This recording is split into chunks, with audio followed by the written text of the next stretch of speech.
أعوذ بالله من الشيطان الرجيم بسم الله الرحمن الرحيم. Kalau Umar bin Khattab sudah masyhur sebenarnya kisahnya ya. Beliau di zaman jahiliyah suka mabuk, suka berinteraksi semasa jahiliyah. Ada wanita-wanita, judi, sembah berhala dan seterusnya. Tapi teman-teman sekalian, Umar bin Khattab ini orang yang sangat tegas gitu ya. Pada saat dia sudah taubat kepada Allah Subhanahu wa taala, maka dia orang yang paling tegas terhadap orang kafir. Kemudian juga dia orang yang menjadi penyebab turunnya ayat khamr. Dia menjadi penyebab turunnya ayat tentang masalah ya, masalah hijab. Di antaranya misal, waktu ada 60 tawanan Badr ditawan oleh Nabi SAW. Waktu perang Badr tahun 2 Hijriah, Nabi SAW menang dengan para sahabat. Ada 60 tawanan Badr. Nabi SAW sempat musyawarah dengan beberapa sahabat. Kita apakan nih 60 tawanan Badr nih? Ditanya Abu Bakar bilang, Rasulullah, kita kasihan, ini keluarga kita juga, biarin aja mereka kita bebasin, tunjukkan kepada orang kafir kalau kita itu baik. Kata Nabi SAW yang lain pendapatnya, ada yang satu mengatakan, ya Rasulullah, bebasin tapi mereka suruh bayar denda, tebus keluarganya, biar mereka tahu tidak boleh mengulangi lagi perbuatan ini. Masing-masing sahabat berputar di pendapat yang sama.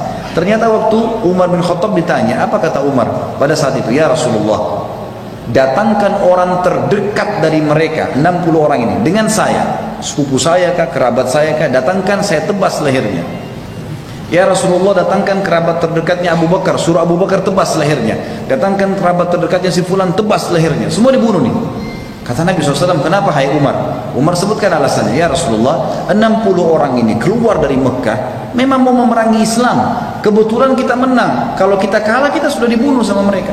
Dan harus kita tunjukkan ketegasan kepada orang kafir yang seperti ini. Ini bukan orang kafir yang tinggal sekota dengan kita. Ini orang-orang kafir yang keluar ingin memerangi Islam. Maka Nabi SAW waktu itu lebih cenderung dengan pendapat sahabat yang lainnya. Umar tidak diterima pendapatnya. Subhanallah, besok paginya menjelang subuh, Umar adalah habis sholat malam, biasanya beliau ke masjid sebelum azan subuh. Bertemu dengan Nabi SAW. Beliau menemukan Abu Bakar sama Nabi SAW sedang menangis. Maka kata Umar, ya Rasulullah, wahai Abu Bakar, apa yang membuat kalian menangis? Beritahukan kepada saya supaya saya ikut menangis. Karena beliau ingin, tidak mungkin dua orang ini menangis kecuali masalah berat. Kata Nabi SAW, wahai Umar, telah turun firman Allah menyetujui pendapatmu. Kalau bukan karena takdirnya Allah, kita semua akan dihukum kecuali Umar. Maka Umar menangis pada saat itu. Luar biasa ini. Ayat turun membenarkan perilakunya Umar. Gitu kan? Padahal sebelum Islam teman-teman, dia selalu bersahabat dekat dengan Umar bin Amr bin Hisham, Abu Jahal. Abu Jahal punya budak-budak Islam, itu Abu Jahal kalau siksa budaknya, Umar datang menyiksa mereka, memukul budak-budak Muslim itu, gitu kan? Sampai sampai malam, Umar berkata, saya berhenti siksa kamu. Pada orang Islam, saya berhenti siksa kamu karena saya capek saja, bukan karena saya mau berhenti siksa kamu, bukan karena kesian, tidak. Umar bin Khattab pernah berjaga-jaga malam di Mekah. Jadi Mekah itu teman-teman, kalau meja seperti meja ini kota Mekah, pintu masuknya dan pintu keluar cuma satu. Misalnya di posisi saya ini, di daerah selatan kota Mekah, kiri kanannya gunung, di belakangnya tembok yang tinggi, nggak bisa orang keluar masuk Mekah kecuali dari pintu ini. Dan kaum muslimat itu didesak, dikepung, tidak boleh berdakwah. Kalau ada yang berdakwah digebukin sampai dibunuh. Boleh dibunuh orang Islam yang mendakwah pada saat itu. Kalau ada orang dari luar Mekah tanya tentang mereka, digebukin orang yang tanya itu. Mereka juga nggak boleh keluar dari Mekah, gitu kan? Dan luar biasa diisolasi, nggak bisa buat apa-apa. Sampai akhirnya Nabi SAW bilang kepada para sahabat, coba ya keluarlah kalian dari Mekah, silakan keluarlah. Maka keluarnya waktu itu ke Ethiopia, ke Habasyah namanya. Ada satu perempuan dari suku Adi, namanya Ummu Abdillah. Suku Adi ini sukunya Umar bin Khattab. Perempuan ini karena tahu malam itu kebetulan yang berjaga-jaga di pintu gerbang Umar ini sangat tegas. Dibunuh orang, kawannya kalau dia nggak suka dibunuh sama dia. Maka Ummu Abdillah naik gunung teman-teman sekalian, gendong anak kecil namanya Abdullah, gendong anak kecilnya naik gunung ini tinggi, turun sampai ke bawah. Kebetulan Umar bin Khattab ini dari pintu gerbang keliling lewat gunung itu, dilihat Ummu Abdillah turun menjelang subuh, turun dari gunung. Dia kaget, dia bilang, Ummu Abdillah? Kata Ummu Abdillah, iya. Kata Umar, apa yang membuat kau naik gunung, turun gunung bawa anak kecilmu? Kata Ummu Abdillah, wahai Umar, kalian ini kenapa melarang kami ibadah di Mekah? Kami juga mau keluar dilarang. Saya naik gunung karena kalian larang. Kalau lewat pintu gerbang kau akan membunuh saya. Kata Umar, tidak akan sampai begitu. Tapi pergilah. Kau mau kemana? Dia bilang, saya mau ke Ethiopia, mau hijrah, mau ibadah. Kata Umar, semoga keselamatan menyertaimu. Pergilah Ummu Abdillah ini. Ternyata karena Umar sempat ajak ngobrol, sahabat-sahabat yang lain yang mau hijrah sudah nunggu di ujung lembah. Begitu Ummu Abdillah dekat, mereka tanya, wahai Ummu Abdillah, dari mana kamu? Kenapa telat? Kata dia, tadi saya turun gunung gitu kan. Apakah ada orang yang lihat kamu? Dia bilang, nggak ada kecuali Umar gitu. Kata-kata kecuali Umar, orang-orang pada tahu Umar itu musibah besar gitu. Ini orang benci sekali dengan Islam gitu. Kata Ummu Abdillah, tidak kok, dia doain saya kebaikan. Kata Ummu Abdillah, kata mereka, ada satu orang bilang, mungkin Ummu Abdillah kau penyebab Umar masuk Islam. Sahabat-sahabat serentak bilang, kalau Umar syahadat, juga pasti unta bisa syahadat. Jadi saking mustahilnya, nggak mungkin gitu loh. Dia masuk Islam itu mustahil. Gitu.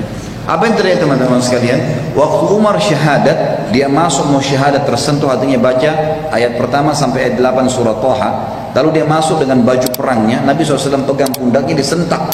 Lalu dia turun ke bawah, duduk di lantai. Lalu kata Nabi, wahai Ibnu Khattab, belum tiba saatnya kau ucapkan syahadat, beriman kepada Allah dan Rasulnya.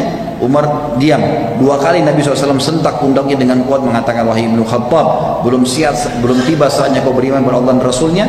Sampai akhirnya Umar mengucapkan syahadat. Itu dia syahadat satu Darul Arqam, itu tempat dakwanya Nabi bertakbir, sampai terdengar dekat Ka'bah. Waktu itu Umar bin Khattab duduk cerita dengan Nabi SAW, ya Rasulullah, Islam itu apa, dijelasin semua. Selesai belajar, baru berapa menit belajar, kata Umar pertama apa? Ya Rasulullah, yang anda sampaikan ini benar, betul begitu? Dia bilang iya. Orang-orang Quraisy sembah berhala, salah kan? Salah. Kenapa kita di sini ya Rasulullah? Kita keluar perangi aja. Baru masuk Islam, dia sudah mau perangi orang-orang Quraisy. Nabi bilang belum saatnya, hai Umar. Lihat bagaimana orang yang taubat ya. Dia tahu dulu salah, sekarang ini sudah benar. Dia mempertahankan kebenaran. Padahal dulu buruk sekali. Benci Islam, sekarang perjuangkan Islam. Kata Umar, dia penasaran. Dia bilang sama orang-orang di situ, siapa di antara orang-orang Quraisy yang paling benci kalian, umat Islam, selain saya? Umar tahu dulu dia sangat benci dengan Islam. Kata para sahabat, temanmu Umar bin Amr bin Hisham, Abu Jahal, gitu kan. Umar pergi ke rumahnya, ketuk rumahnya. Wahai Abu Hakam, dipanggil Abu Hakam, diketuk rumahnya. Lalu dibuka. Pas Abu Jahal buka, lihat Umar mau dipeluk, teman dekatnya. Kata Umar, sebentar dulu, kau udah tahu belum informasi? Gitu. Kata Abu Jahal, apa informasinya? Langsung Umar bilang, asyhadu an la ilaha illallah wa anna Muhammad Rasulullah. Syahadat depan temannya. Dan Abu Jahal tahu betul ini orang benci sekali dengan Islam. Abu Jahal tidak bisa berapa, kaget, dibanting pintu, dia cuma mengatakan, tabbanlah, kecelakaan buat kamu. Umar balik lagi ke Darul Arqam, tanya lagi sahabat, siapa orang yang tidak bisa simpan rahasia dari Quraisy? Jadi ini kalau kita sekarang media, gitu kan, ini ahli gosip. Maka kata mereka, ya, Jamil bin Muammir. Kata Umar, di mana dia? Dekat Ka'bah. Abdullah bin Umar meriwayatkan kisah anaknya Umar bin Khattab radhiyallahu anhu datang mengatakan, saya ikuti ayah saya, dia duduk di sebelahnya Jamil. Lalu Umar berkata, wahai Jamil, kau udah tahu belum informasi baru? Kata Jamil, apa itu? Dia bilang, asyhadu an la ilaha illallah wa anna Muhammad Rasulullah. Begitu Umar mengucapkan, kata Abdullah bin Umar, anaknya Umar meriwayatkan, Jamil, demi Allah tidak lihat wajah ayah saya berdiri lalu naik di atas sebuah batu teriak, Umar telah murtad. Satu Mekah datangi Umar, anak-anak muda di situ. Wahai Umar, apa benar kau murtad?